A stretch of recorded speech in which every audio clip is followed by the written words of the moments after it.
కొన్ని రకాల సమస్యల్ని మనం బయటకు చెప్పుకోలేం. అసలు ఆ సమస్యకి ఎవరిని కలవాలో, ఏ డాక్టర్ని సంప్రదించాలో తెలియక ఆందోళన చెందుతూ ఉంటారు. మూత్రంపై అదుపు లేకపోవడం అలాంటి సమస్యే.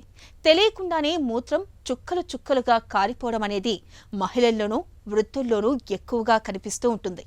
తుమ్మినప్పుడు, దగ్గినప్పుడు తెలియకుండానే మూత్రం చుక్కలుగా కారిపోతూ ఉండడంతో బయటకు వెళ్లడానికి కూడా సంకోచిస్తూ, ఫంక్షన్లు, పార్టీలకు దూరంగా ఉంటూ, తమ చుట్టూ ఒక గోడను కట్టేసుకుంటూ ఉంటారు. వైద్య పరిభాషలో ఇన్కాంటినెన్స్గా పిలిచే ఈ సమస్యకు అసలు కారణాలేమిటో, దీనికి ఎలాంటి చికిత్సలు తీసుకోవాలో ఇప్పుడు తెలుసుకుందాం.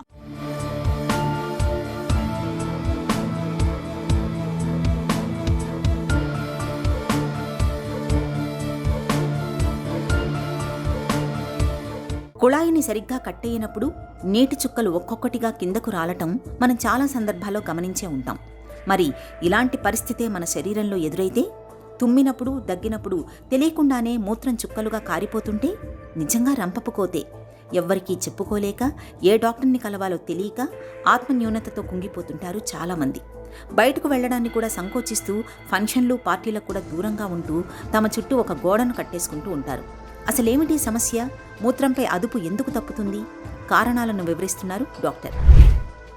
యూరినరీ ఇన్కాంటినెన్స్ అంటే తెలియకుండా మూత్రం పడిపోవటం, లేదా తెలుస్తుంది కానీ మనం బాత్రూమ్కి వెళ్ళే లోపే పడిపోవటం, లేదా దగ్గినప్పుడు, తుమ్మినప్పుడు పడిపోవటం. ఇవి 3 రకాల ఇన్కాంటినెన్స్లు ఉంటాయి. ఫస్ట్ది ఓవర్ఫ్లో ఇన్కాంటినెన్స్ అంటారు, తర్వాతది అర్జ్ ఇన్కాంటినెన్స్ అంటారు, ఇంకొకటి స్ట్రెస్ ఇన్కాంటినెన్స్ అంటారు. యూజువల్గా అర్జ్ ఇన్కాంటినెన్స్, స్ట్రెస్ ఇన్కాంటినెన్స్ కలిసే ఉంటాయి కొంతమంది లేడీస్కి. దాన్ని మిక్స్డ్ ఇన్కాంటినెన్స్ అంటాము.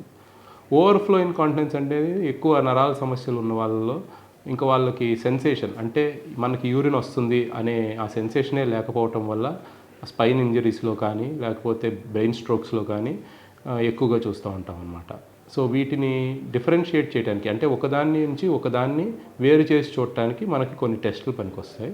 అది కాకుండా హిస్టరీ, క్లినికల్ హిస్టరీ, అంటే పేషెంట్ దగ్గర నుంచి తీసుకునే హిస్టరీని బట్టే వీటిని ఎక్కువగా డిఫరెన్షియేట్ చేసేయచ్చు.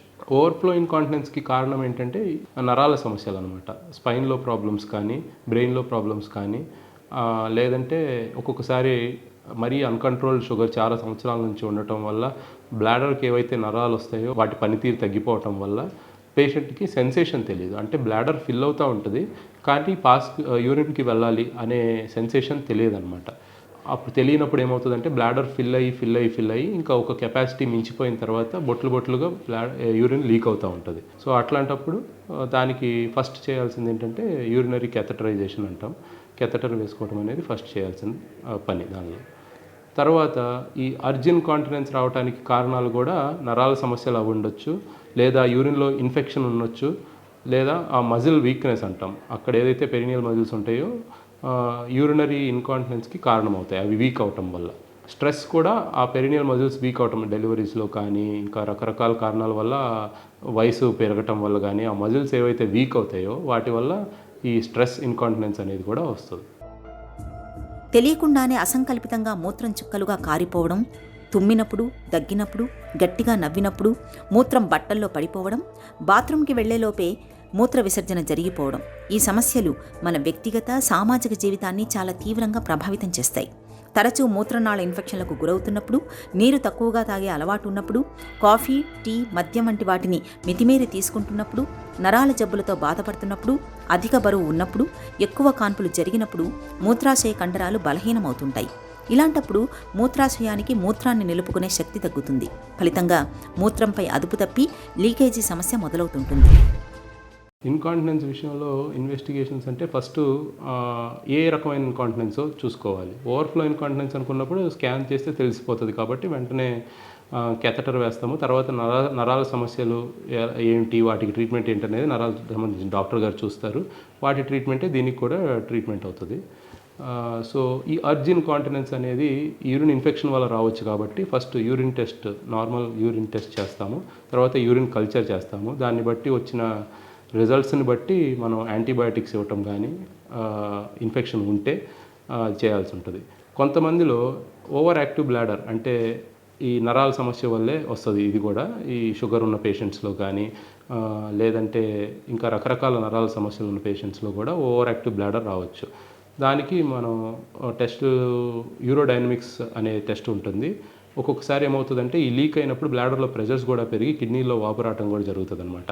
సో అవేమీ లేవా, వాటి వల్ల కిడ్నీస్ ఏమి ఎఫెక్ట్ అవ్వట్లేదా అనేది కూడా తెలుసుకోవాల్సి ఉంటుంది. కాబట్టి కిడ్నీకి సంబంధించిన రక్త పరీక్షలు, షుగర్ కంట్రోల్లో ఉందా లేదా అనే టెస్ట్ ఇవన్నీ చేయాల్సి ఉంటుంది యూరిన్లో ఇన్ఫెక్షన్ లేనప్పుడు. మూత్రంపై అదుపు లేకపోవడం అనేది బయటకు చెప్పుకోలేని సమస్య కావడంతో చాలామంది ఈ సమస్యల్ని మౌనంగా భరిస్తుంటారు. దీంతో జననావయవాల ప్రాంతంలో చర్మం ఒరుసుకుపోవడం, మూత్రంలో మంట, నొప్పి, సిస్టైటిస్ వంటి తీవ్రమైన ఇన్ఫెక్షన్లు రావడం, సోషల్ ఫోబియా వంటి సమస్యలు మొదలవుతుంటాయి. ఇలాంటప్పుడు పెల్విక్ అల్ట్రాసౌండ్, యూరోడైనమిక్స్, స్ట్రెస్ పరీక్షల్ని చేయడం ద్వారా అది అర్జిన్ కాంటినెన్సా, స్ట్రెస్ ఇన్ కాంటినెన్సా అన్నది నిర్ధారణ చేసి తదనుగుణంగా డాక్టర్లు చికిత్స మొదలు పెడతారు. ఈ ట్రీట్మెంట్ ప్లాన్ ఏంటంటే అర్జీ యూరినరీ ఇన్కాంటినెన్స్కి ఇన్ఫెక్షన్ ఉంటే కనుక ఇన్ఫెక్షన్ ట్రీట్మెంటే అర్జీ ఇన్కాంటినెన్స్ ట్రీట్మెంట్ అనమాట. ఇన్ఫెక్షన్ తగ్గిన వెంటనే మళ్ళీ వాళ్ళకి అర్జెన్సీ కానీ ఈ అర్జీ ఇన్కాంటినెన్స్ కానీ తగ్గిపోతుంది. ఇన్ఫెక్షన్ లేదనుకోండి, అప్పుడు ఈ నరాలని కొంచెం రిలాక్స్ చేయడానికి ఓవర్ యాక్టివ్ బ్లాడర్ అనే దేనివల్ల అయితే బ్లాడర్ యాక్టివిటీ పెరుగుతుందో ఆ నరాలని కొంచెం మనం వాటి పనితీరుని తగ్గించడానికి మెడిసిన్స్ ఇస్తామన్నమాట. నరాలు ఎక్కువగా పనిచేయటం వల్ల ఓవర్ యాక్టివిటీ వస్తుంది. సో వాటి పనితీరు కొంత తగ్గించడం వల్ల ఆ ఓవర్ యాక్టివిటీ అనేది తగ్గి అర్జెంటుగా వెళ్ళాల్సి రావటం, మాటిమాటికి వెళ్ళాల్సి రావటం యూరిన్కి అవన్నీ తగ్గుతాయి. ఇంకొకటి stress urinary incontinence. Stress urinary ఇన్కాంటినెన్స్కి మెయిన్ పద్ధతి ఏంటంటే ఈ ఎక్సర్సైజ్ చేసి కీగిల్స్ ఎక్సర్సైజ్ అంటాము. వాటి వల్ల అక్కడ ఉన్న పెరినియల్ మజిల్స్ అన్నీ స్ట్రెంగ్తెన్ అవుతాయి. సో అలా పెరినియల్ మజిల్స్ స్ట్రెంగ్తెన్ అవటం వల్ల వాళ్ళకి ఆ స్పింక్టర్ అనేది బలపడటం జరుగుతుంది. దానివల్ల మెల్లిగా స్ట్రెస్ యూరినరీ ఇన్కాంటినెన్స్ తగ్గుతుంది. మందులు, కీగల్ ఎక్సర్సైజుల సాయంతోనే చాలా వరకు మూత్రంపై అదుపు వచ్చేస్తుంటుంది. చాలా అరుదుగా మాత్రమే డాక్టర్లు సర్జరీ వరకు వెళుతుంటారు. మూత్రంపై అదుపు తప్పకుండా ఉండాలి అంటే మూత్రనాళ ఇన్ఫెక్షన్లు సోకినప్పుడు వాటికి సత్వరమే చికిత్స తీసుకోవాలి. గంటల తరబడి మూత్రాన్ని బలవంతంగా ఆపుకోవడం మంచిది కాదు. మూత్రాశయానికి ఇబ్బందులను తెచ్చిపెట్టే కాఫీ, టీ, కోలాలు, మద్యం, ధూమపానం వంటి అలవాట్లకు దూరంగా ఉండాలి. ఎత్తుకు తగ్గ బరువు ఉండేలా జాగ్రత్త పడాలి. నీళ్లు ఎక్కువగా తాగడం అలవాటు చేసుకోవాలి. మందుల వాడకంలో తప్పనిసరిగా డాక్టర్ సలహా తీసుకోవాలి. ఈ జాగ్రత్తలు మూత్రాశయాన్ని చక్కటి ఆరోగ్యంతో ఉంచుతాయి.